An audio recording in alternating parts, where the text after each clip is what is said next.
Alright, it's time for part 3 of the Let's Read of Flush. Alright, let's get started. Chapter 5. Everybody was quiet at breakfast the next morning. Mom said that she was taking Abby shopping. I told her I was going fishing again, which was a possibility. First, though, I had to have another talk with my father. I wanted him to know that Mom had mentioned the D word. Surely that would shake him up enough to come home. As soon as Mom and Abby left, I got up on my bike and headed up to the highway towards the jail. I wasn't sure they'd let me in without Mom calling to arrange it, so I brought along another letter that arrived from my father at the house. It was from the U.S. State Department, and the seal on the envelope made it look very important. I already knew what the letter had said because my mother had opened it.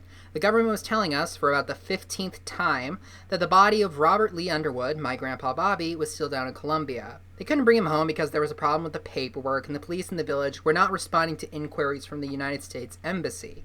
The news wasn't going to cheer up Dad, but at least it gave me an excuse to go to the jail again. When I showed the envelope to the deputy at the desk, he didn't seem very impressed. He peeked inside to make sure it was only a letter, and he said he'd give it to my father later. Can't I give it to him myself? I asked. No, he's busy this morning, the deputy said.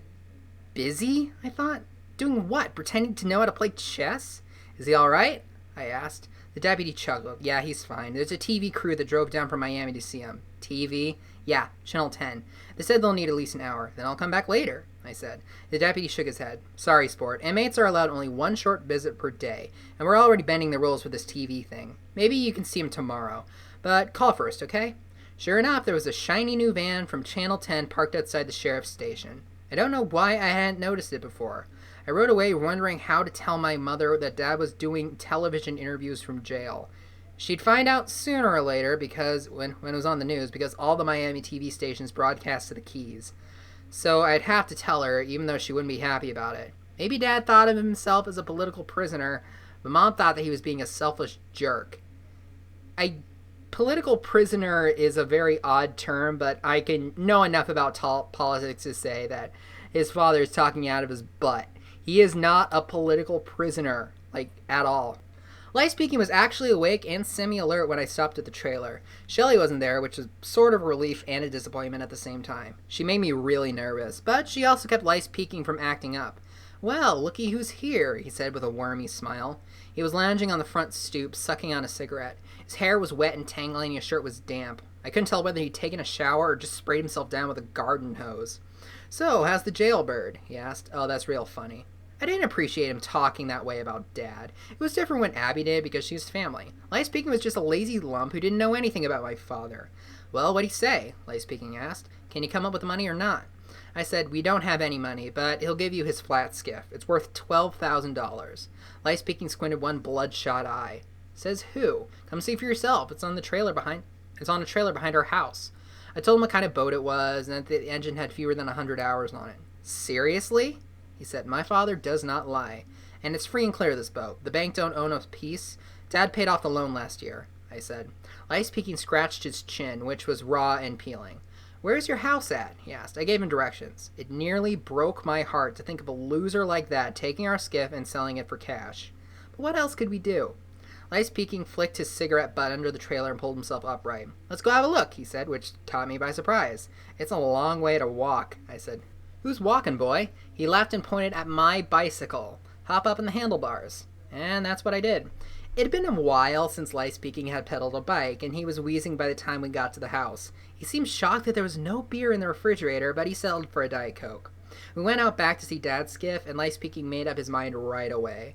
It was a cool-looking boat. We definitely got us a deal, he said. I'll be back with Shelly in the Jeep to pick it up. Say tomorrow around noon? Hold on, I said. It's not free. Life Speaking sniffed. Chill out, Junior, I know that. My dad wants you to sign a statement telling you what you saw when you worked at the Coral Queen. You know, about Mr. Muleman making them empty the dirty holding tank into the water. Sure, no sweat, Life Speaking said. And anything else illegal you know about. Like if they're dumping garbage or oil, too. You need to write it down. You bet. He was walking back and forth, admiring the skiff from different angles. Now, the trailer's included, right? Yes, sir, I said. Can you please bring the statement when you come to get the boat? Life Speaking made a face and looked down at me. You want it tomorrow? Seriously? Yes, sir, and Dad says it's gotta be signed and witnessed, I told him. That's the deal. Geez, you're quite a young hard-ass, ain't ya? No, sir, I said. My father's just in jail, and I want to help him out. That's all. On the way back to the trailer court, we passed Jasper Muleman Jr. and Bull pushing a wheelbarrow down the bike path. It was obviously a strain, and when I rode past, we saw why. Balanced upside down in the wheelbarrow was the mud-splattered outboard motor from the John boat that had sunk in the Snake Creek. The engine's propeller was dented and caked with greenish crud. Jasper Jr. called out something nasty as he rode by, but I was surprised when Lice Peking braked the bicycle and spun around. I told him to forget about it, just keep going, but he was mad. He pedaled straight up to Jasper Jr. and Bull, blocking their path. "What was that you just said, boy?" Lice Peking demanded. "I wasn't talking to you," Jasper Jr. mumbled. "He was talking to me. Honest," I said to Lice Peking. I didn't want any trouble right there on the main highway where everybody could see us. But Lice Peking didn't let up. "Sounds like you got your daddy's potty mouth," he said to Jasper Jr. "Keep up. You'll need a whole new set of choppers before you're 18. Bull said, "Come on, Lice. He didn't mean nothing by it." "That's the truth." "Shut up, Bull," said Lice Peking. "You wouldn't know truth if it stung you in the butt. Now, Jasper, how about you apologize to me and my friend?" I could have gone my entire life without Lice Peking calling me his friend. On the inside, I was cringing. Jasper Jr. shot me a vicious glare. He shot me a viscous circle. Then he turned skulky and looked down at his feet. "I'm waiting, boy," said Lice Peking. "I'll apologize to you," Jasper Jr. said finally, "but not to him." He jerked his grimy chin towards me. Bull blurted, "Underwood's old man sunk Jasper's pappy's boat." "Like I care," Lice Peking said. He placed one boot on the rim of the wheelbarrow and gave a push, and turned over sideways, toppling the outboard motor with a crunch onto the hard asphalt. A gush of oily gray fluid spilled from the cracked cowling. Bull groaned. Jasper Jr.'s jaw fell open. "Don't call people names," Lice Peking said. "It ain't polite." And then we rode away. Ah, man. What's with the bullies in these books? Like, there are a lot of like bullies in Carl Hiaasen books. That night after dinner, Mom put on a CD by a singer named Sheryl Crow. One of the songs was called My Favorite Mistake, and my mother liked to joke that she would have written it herself, about my dad. This time, though, she didn't smile when the song came on. I was going to tell her about Dad doing that interview with Channel 10, but I decided to wait until she was in a better mood. I didn't tell my sister either, because then she'd get ticked off and start throwing stuff around her room. Abby has a hot temper. Around 10:15, Mom turned off the stereo, gave me a hug, and went off to bed. I was pretty tired, but I stayed up reading a skateboard magazine and kept one eye on the clock. At exactly midnight, I crept down the hall and tapped on Abby's door. She was wide awake and ready to go. We snuck out through the kitchen and got our bikes from the garage. It didn't take long to reach the marina. The Coral Queen had just closed, and the passengers were filing off, laughing and talking loudly. Abby and I hid nearby on one of the deep-sea charter boats. We crouched low in the stern so that nobody could see us.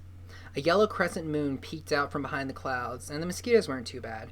We just sat there, not saying a word, looking up the sky and waiting for the docks to quiet down. By the time all the gamblers were gone, we could hear the Jackson tarpon crashing schools of minnows in the basin.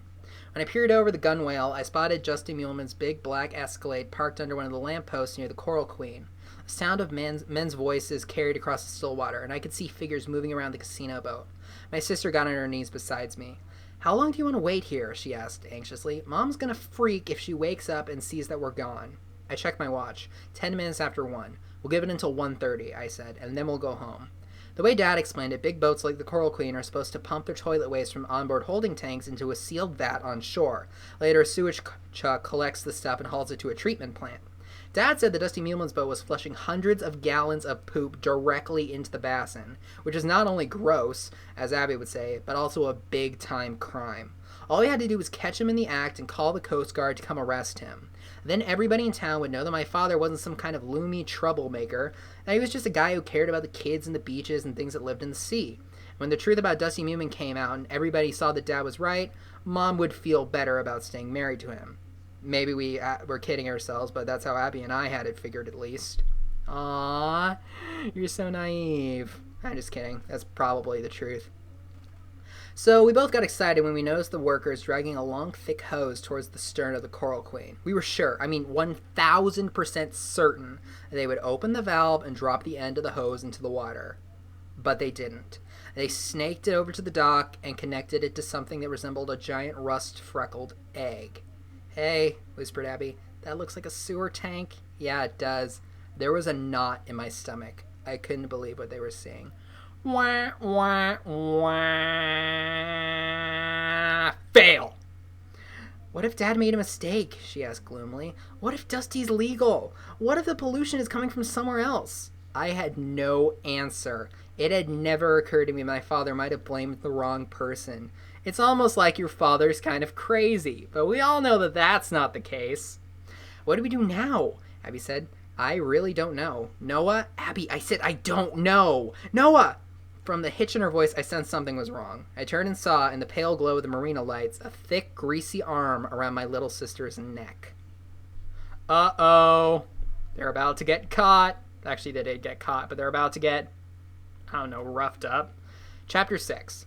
When Abby was a baby, she had a nasty habit that drove us nuts. Even in the hottest part of summer, we'd have to put on long clothes to protect our arms and legs and forget about having company over. It was way too dangerous. My sister was a biter. Not that I mean that she was a mean little kid. She just liked to chew. My dad called her a pit bull in diapers. In those days, she'd gnaw on just about anything. And I don't mean nibble. When Abby chomped, she chomped hard. One time she crunched on a marble like it was a gumball. So I had a hunch what was about to happen on the deep-sea boat when the bald, crooked-nosed guy grabbed my sister around her neck. I could see her eyeing the meaty part of his forearm, and I thought, whoever this goon is, some major pain is headed this way.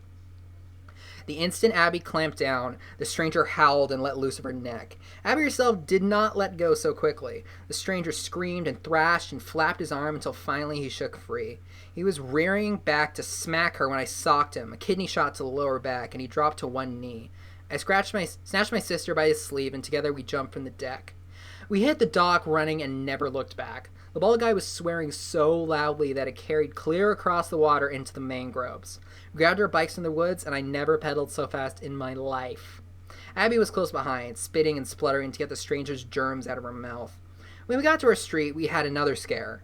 There was a light on in the house. Mom's bedroom, my sister said with a groan. We're toast. Maybe not. Maybe she's just reading a book. Yeah, right, Abby said. So what's our story going to be?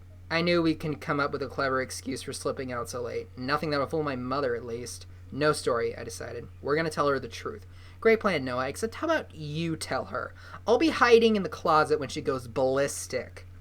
We walked our bikes to the house and propped them against the trunk of a gumbo limbo. The back door was still unlocked the way we left it, which was a good sign. Abby went inside first and I followed, half expecting to be ambushed. My father says that Mom has eyes like a hawk and ears like a panther. The odds of sneaking by her twice in one night without getting nabbed were slim.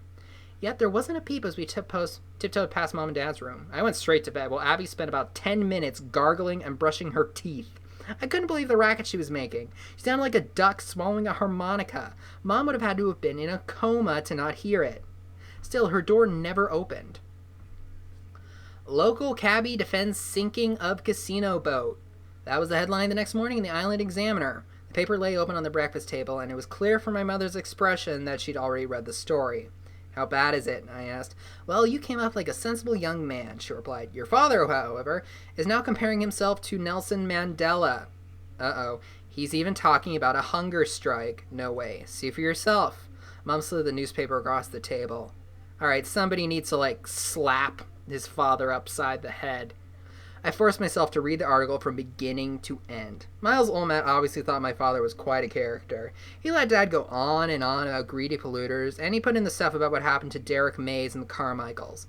Miles Olmert described my father as passionate about the environment, but also volatile and impulsive.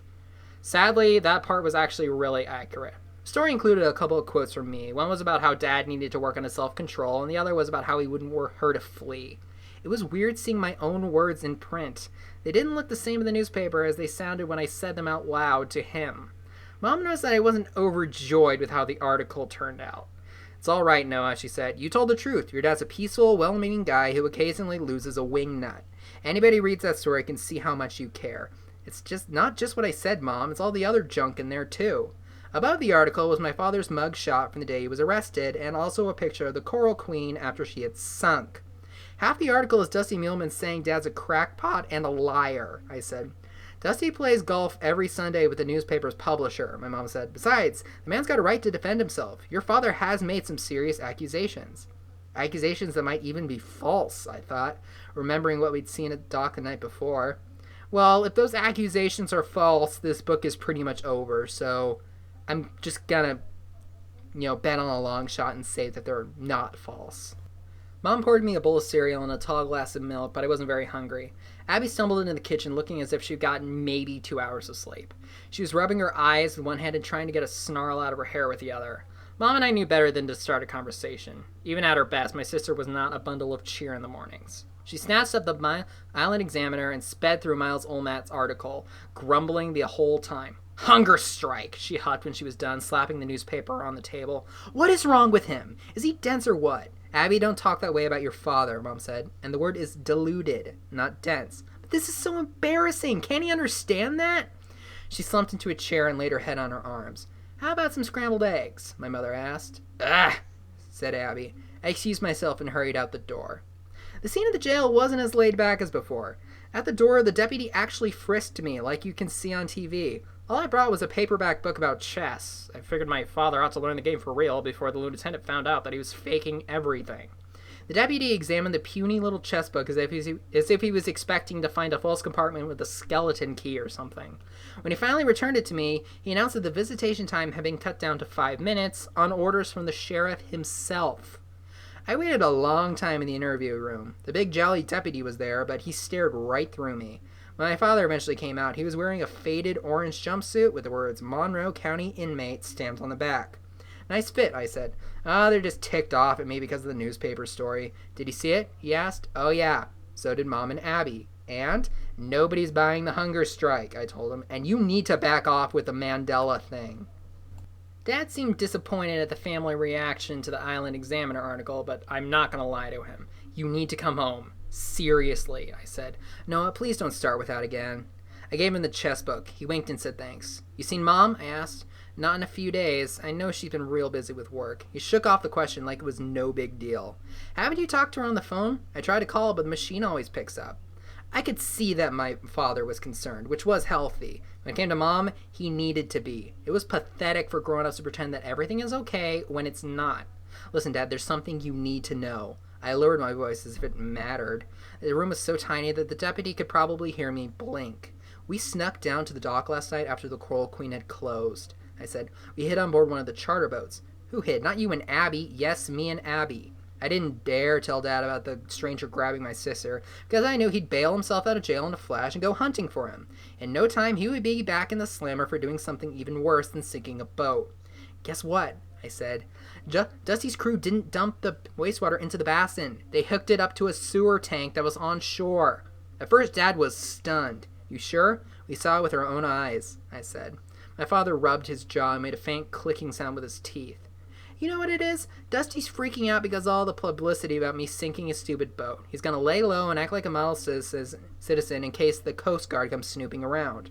It was possible, for sure, but if Dusty Muleman was starting to obey the law, how could we ever prove that Dad's accusations were true?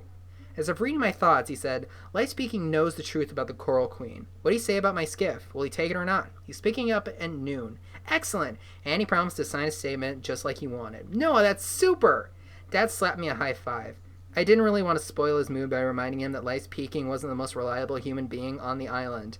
Obviously, my father had let his hopes go sky high, and since I wasn't the one sitting in jail, I kept my mouth shut.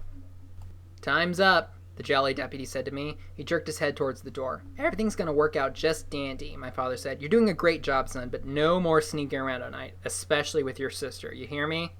He stood up and tucked the chess book under his arm. The orange jumpsuit had no pockets. I guess the sheriff didn't want prisoners carrying anything that they can't see. "Oh, I almost forgot," Dad said. "Channel 10 is running my interview tonight at the 5 o'clock news. Be sure to tell Mom." "Cool," I said, though I was seriously tempted to rush home and break the television. After lunch, I sat down under a tamarind tree and waited for Lice Peking. I had a story ready for when Mom asked me why he was taking the skiff. I planned to tell her that Dad was loaning it out a few weeks. The truth was more complicated and Mom would not have approved. After an hour or so, I got restless. I walked around to the backyard and climbed up the trailer and sat down in the skiff. I started thinking about all the great times we had, Dad, Abby, and me, on our sunset trips.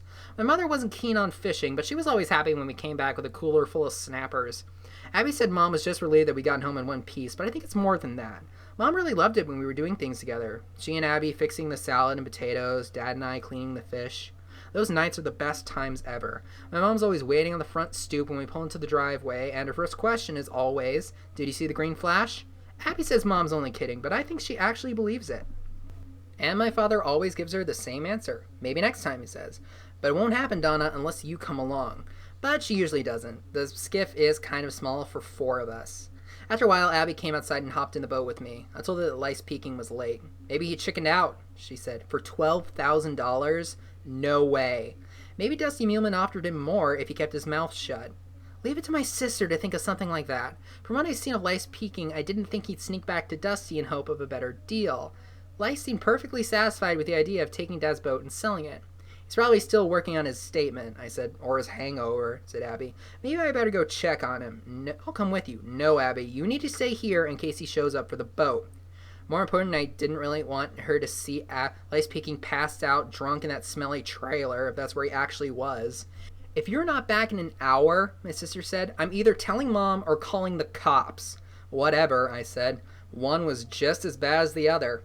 I grabbed my bike and headed full speed down the old road. I had a bad feeling about Lice Peking from the beginning, and now it looked like I might have been right.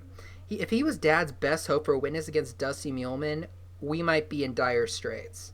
Halfway to the trailer park, it started pouring, and I was drenched by the time I got there. I knocked so hard that the door swung open. Dripping like a dog, I stepped inside. The TV was blaring, some station that shows country music videos all day. I turned it off and called out, "Hello?" Nothing. "Anybody home? Mr. Peking?" From the rear of the trailer came a muffled thump-thump of footsteps, and I tensed up. I was ready to run if Lice came out bombed or acting crazy. But it was Shelley who walked up the hall, all alone. She looked red in the cheeks and not very happy. She was wearing the top half of a blue bathing suit and a Hawaiian-style wraparound skirt. Her brassy blonde hair was pinned in a bun, and she was limping. I noticed that her right foot was wrapped in duct tape, and I wondered if it had something to do with the baseball bat she was carrying. "Sorry for barging in," I said, taking a step backwards towards the door. I knocked for a long time, but nobody heard me. I was busy redecorating. "What do you want?" "Mr. Peking was supposed to stop over today to look at my dad's bonefish boat." "And he didn't show up? My darling Lice." "What a surprise." Shelley laughed in a cold way that made me shudder. "Is he here?" I asked. "Nope." "Do you know where I could reach him?" "Nope." For several moments, we just stood there not saying anything, the rain drumming on the aluminum roof. "What happened to your foot?" I heard myself ask. "I believe I busted it," Shelley replied. "How?" "Kicking the toilet to death." "Oh," I said. "I was pretending that it was Lice's face." "He's gone, by the way, in case you haven't figured that out." "Gone where?" "Wherever it is that gutless, lazy, low-life boyfriends go," she said. "Bolted last night while I was in the shower. Took my Jeep, too. The cops found it abandoned this morning up near the toll plaza at Cutler Ridge." I didn't know what to say, but I had to be careful. Shelley looked like she was aching to use that bat. "But Mr. Peking told me he didn't even have a driver's license," I said. "A minor technicality," said Shelley, "for a weasel like him. Have a seat, Noah. I'd really better be going." I said, "Have a seat." So I did. "Some man came by to see Lice last night," he said, just before he ran off. "A big bald-headed guy with a weird foreign accent, French or Russian or something." "Was he bald?" I thought of the stranger who grabbed Abby at the marina the other night. "Like a bowling ball," Shelley said. "Plus, he looked like somebody gave him a nose job with a socket wrench." Lice went outside to talk, and he came back white as a ghost. Wouldn't tell me anything either. Waited until I was in the shower, and then he took off. "Did he mention he grabbed all the cash?" "No, ma'am. $186. Everything that I had." "That stinks." I felt queasy, like it was somehow all my fault. "Funny," Shelley said, "but Lice didn't say nothing about buying your daddy's boat. I really have to go now. Remember what I told you about lying, Noah?" "Yes, ma'am. Besides, you can't be out in this rain. You'll catch strep." I was more than prepared to risk it. "Please," I said, "my mom's going to be worried." Shelley nodded towards the telephone. "Then give her a jingle." Of course, I didn't move. Shelley smiled.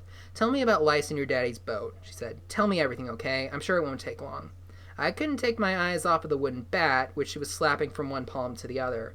"Relax, kid. This isn't for you," she said. I wasn't taking any chances. Without hesitating, I told her all about the secret deal between my father and Lice Peking. I figured she'd just laugh and tell me I was stupid for trusting her no-good boyfriend, but I was wrong. What she actually did say was, "Noah, I think I can help you."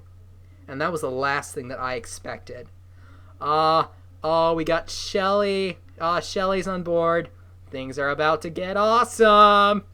All right, I'll see you for part 4.